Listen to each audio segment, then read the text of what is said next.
they come out of dental school or maybe a residency program or an early associateship or something like that, and they want to make money and they want to be part of something. Everybody that went to dental school was, over the last couple of decades, has been told by dental supply companies and attorneys and bankers and personal finance, certified financial planners and advisors and all of you who went to dental school, it's great because you can own your own business when you get out of dental school. Everybody that went to medical school is part of a hospital network or something else like that, but you Yeah. can own your own business. So this is what's been drummed into their head, and justifiably so. And that aspect of um, being part of, or being the owner of something that you have a degree of control over and a seat at the table and kind of controlling your destiny, that is super appealing to young recent graduates, and it's a huge motivator. And Yeah, so it brings out that entrepreneur it spirit, and completely yeah. does.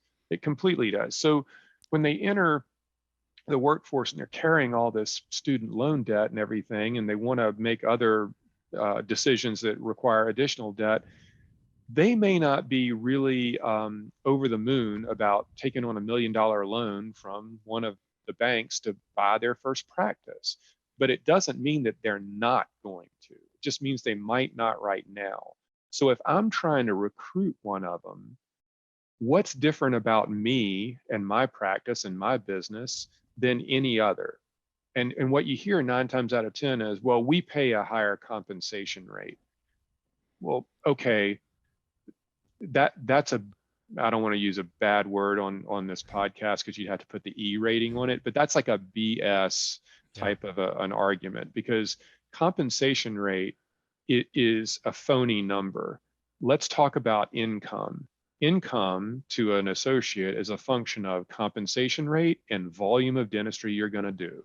So instead of talking comp rate, let's talk about what a typical associate earns in our practice or in our business the first year or two. So for somebody slow like me, right? Like, you're talking about the difference between the percentage they're going to get paid and how much money am I actually walking away with at the end of the month? Like, what's my paycheck going to look like, right? That's It, the difference. And you're dealing with exactly. people who don't have experience in the industry yet, or they're just new in the industry. So that's why you're saying that number's a little shaky, right? Yeah, yeah. So I'll try to make the numbers like really round and really easy because numbers are hard to follow audibly here. Yeah. So, and these aren't representative of anything, they're just to illustrate a point. Mm-hmm. So let's say that your compensation rate that you are touting to prospective associates is 30% of collections, and the average is the typical associate in your business collects $500,000.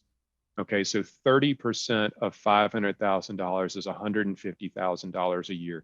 That's what the associate is going to earn in income to pay their bills. Mm-hmm. So you pay a 30% compensation rate. In my business, I pay a 25% compensation rate. Whoa, that's a That's, lot less. yep. But if the typical associate in my business generates $1 million in collections, which is a lot more than what they do in your business, now 25% of 1 million is $250,000, and that's a lot more income than 150 in your Huge. business.